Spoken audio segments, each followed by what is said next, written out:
मित्रांनो, सप्रेम जय भीम. आज महात्मा फुले यांची जयंती संपूर्ण देशभर साजरी होत आहे. तर पाहूयात त्यांनी केलेल्या कार्याचा आढावा घेऊया. महात्मा फुले मानवतेच्या पुष्पांनी दरवळली भूमी. प्राचीन काळी भारतीय समाजातील सर्वात श्रेष्ठ आणि कनिष्ठ जातीमध्ये व्यक्तीच्या सर्व क्षेत्रातील व्यवहारावर जी अनंत बंधने लादली गेली होती, त्यांचा नुसता विचारसुद्धा आज आपल्याला दुस्सह्य वाटतो. ती हेतुशून्य, अर्थशून्य, तर्कशून्य आणि केवळ धर्माज्ञेवर आधारित सर्व बंधने मानवाच्या प्रतिष्ठेला अत्यंत घातक अशीच होती, नव्हे तर त्यांच्या उत्कर्षाला आणि सुखाला बाधक अशीच होती. या निष्ठुर बंधनांनी मानवाचे मानवत्वच संपुष्टात आले होते. मानव म्हणजे त्याचे मन, बुद्धी, त्याची निष्ठा, त्याची श्रद्धा, त्याची विचारसरणी, त्याच्या आशा आकांक्षा, त्याच्या सुख व आनंदाच्या कल्पना, त्याची स्वप्ने ही येथील धर्मपंडितांनी पायदळीत उडवली होती. मानव हा केवळ एक देह नसून तो वैचारिक वैभवाचा जिवंत कलश आहे. ही भावनाच पूर्णतः लुप्त झाली होती. कलियुगाची कल्पना, जन्मनिष्ठ उच्चनीचता, दैववादाचे किंवा नियतिवादाचे तत्व, संसाराविषयीची व विशेषतः स्त्रियाविषयीची उपेक्षा बुद्धी, तर्काची अवहेलना, शब्द प्रामाण्य यातील प्रत्येक तत्व मानवाच्या स्वत्वाची पायमल्ली करणारे होते. आणि त्याच्या जोडीला या सर्वाच्या आधाराने उभारलेले अनिष्ट कर्मकांड या कुरीतीच्या विरोधात सर्वप्रथम महात्मा ज्योतिबा फुले यांनी रणशिंग फुंकले. धर्म हे देवाचे संस्कार नसून मनाचे संस्कार आहेत. धर्म म्हणजे मनोजय, धर्म म्हणजे स्वसंयमन, धर्म म्हणजे भूतदया, धर्म म्हणजे श्रद्धा, भक्ती आणि प्रेम यांचे अतुल्य मिश्रण हे सर्वप्रथम महात्मा फुले यांनी आपल्या कार्याद्वारे संपूर्ण जगाला पटवून दिले. विषमता नष्ट करून समतेची प्रतिष्ठापना करण्याचे महान कार्य ज्योतिराव फुले यांनी केले. उच्चवर्णी म्हणवणाऱ्या पांढरपेशा वर्गातील लोकांच्या यथेच्छ छळाला कंटाळून गेलेल्या बहुजन समाजातील माळी समाजात महात्मा फुले यांचा जन्म 1827 रोजी पुणे येथे झाला. त्यांच्या जन्माच्या वेळची महाराष्ट्रातील सामाजिक स्थिती अत्यंत दयनीय अशीच होती. सन 1818 साली दुसरा बाजीराव पेशव्यांचा पराभव करून इंग्रजांनी येथील मराठी राज्य पूर्णतः नष्ट केले होते. महाराष्ट्रावर इंग्रजांचा अंमल सुरू झाला होता, परंतु इंग्रज शासनाची घडी अजूनही सुव्यवस्थित झाली नव्हती. प्राचीन, निष्ठुर, क्रूर व रानटी रूढी परंपरांनी महाराष्ट्रातील सामाजिक जनजीवन हे अगदी कुंठाग्रस्त आणि विस्कळीत झाले होते. सामाजिक तसेच धार्मिक क्षेत्रात ब्राह्मण वर्गाचे वर्चस्व होते. शिक्षण आणि ज्ञानाची सारी सूत्र यंत्रणा ब्राह्मणाकडेच होती. त्या काळातील ज्ञान म्हणजे पूर्वापार चालत आलेल्या पौराणिक कथा, रामायण, महाभारत, वेद, उपनिषद, धर्मसिंधू, निर्णयसिंधू. केवळ हेच ज्ञान ब्राह्मण लोकांनी पाठ करून इतर समाजाला त्यापासून वंचित ठेवले होते.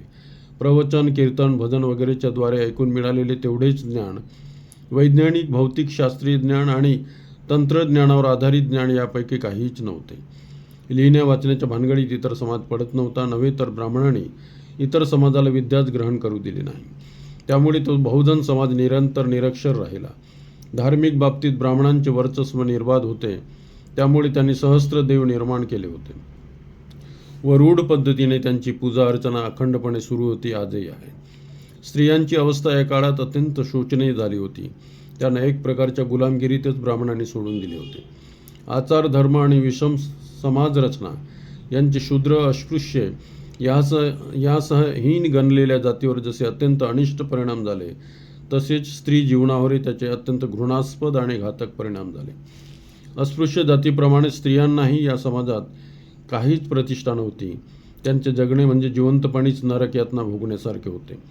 हिंदू धर्माने आणि अनिष्ट रूढी परंपरांनी स्त्रीवर जी अनंत क्रूर बंधने लादली, त्यावरून स्त्री ही सुद्धा एक मानवी व्यक्ती आहे हा विचारच ब्राह्मणी व्यवस्थेला मान्य नव्हता. त्यामुळे स्त्रीच्या स्वतंत्र व्यक्तिमत्वाला काहीच वाव नव्हता. पती मृत होताच स्त्रीने सती गेली पाहिजे. पतीला देव मानून तिने सदैव राहिली पाहिजे आणि पतीच्या मरणाबरोबर स्वतःही मेले पाहिजे, ज्याला आपण सतीप्रथा म्हणतो. तरच ती खरी पतिव्रता. अशा प्रकारची अत्यंत निर्मळ, निंदनीय, क्रूर, निष्ठुर प्रथा ब्राह्मण व्यवस्थेने येथील स्त्रियावर लादली होती. धर्माची आज्ञा शीर सांवद मानून या भारतभूमीतल्या हजारो सुकन्यांनी आपल्या प्राणाची आहुती दिली. अकाल मृत्यूला आलिंगन द्यावे असाच हा घृणित प्रकार ही अत्यंत दुष्ट आणि धार्मिक आत्महत्याच होती. त्या निर्लज्ज निर्मम ब्राह्मणी समाज व्यवस्थेने भारतीय स्त्रियांचा जो यथेच्छ छळ केला, तसा काळोखमय इतिहास जगात कुठेही सापडणार नाही. स्त्रियांना वेदादी धर्मग्रंथाचे ज्ञान मिळवण्याचा अधिकार त्या मार्तंडांनी हिरावून घेतला. सामान्यतः घरातील उपभोगाच्या इतर साधनाप्रमाणेच स्त्री ही पुरुषाच्या मालकीची एक उपभोग्य वस्तू बनली होती. सामान्य लोकातील स्त्रिया या अशिक्षित असल्याने त्यांना स्वाभिमानच राहिला नव्हता. पडद्याची चाल, बालविवाह, विधवा विवाहाची बंदी, स्त्रियांच्या शिक्षणाला विरोध यासारखी त्यांच्यावरती अत्यंत कठोर बंधने ब्राह्मणी व्यवस्थेने लादली होती. स्त्रीच्या जीविताला स्वतंत्र असे अर्थच नव्हते. स्त्री ही केवळ पुरुषाची एक पडछाया होती, उपभोग्य वस्तू होती. समाजातील निम्न वर्गातील शूद्र, अतिशूद्र, अस्पृश्य मानलेल्या लोकांची स्थिती तर गुलामापेक्षा भयंकर होती.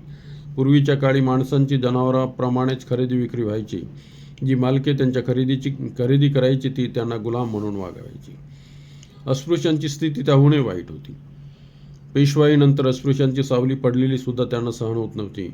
घुंगरे लावलेली काठी हातात ठेवून अस्पृश्यांनी हिंडावे, लांबूनच जावे, थांबून राहावे अशी नानाविध कठोर बंधने त्यांच्यावर लादली गेली होती. जनावरांपेक्षा हीन दर्जाची वागणूक त्यांना देण्यात आली होती.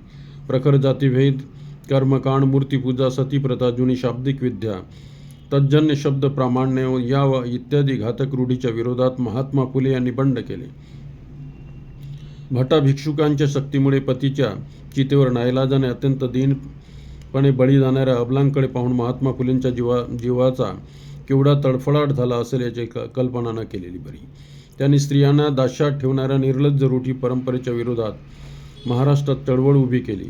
महात्मा फुले यांचे एकूणच व्यक्तिमत्व हे सर्व सामर्थ्याने संपन्न, क्रांतिवृत्तीने सळसळणारे, अन्यायाच्या प्रतिकारार्थ उसळून उठणारे होते. भारतीय समाजातील जन्मनिष्ठ विषमता, स्त्रीदास्य नष्ट करून समतेच्या पायावर त्याची पुनर्घटना केली पाहिजे अशा क्रांतिकारक विचारांनी पेटून उठून त्यांनी बंडाचे निशाण रोवले. तर धन्यवाद मित्रांनो, आज इथेच थांबूया. पाहूया पुढचा भाग.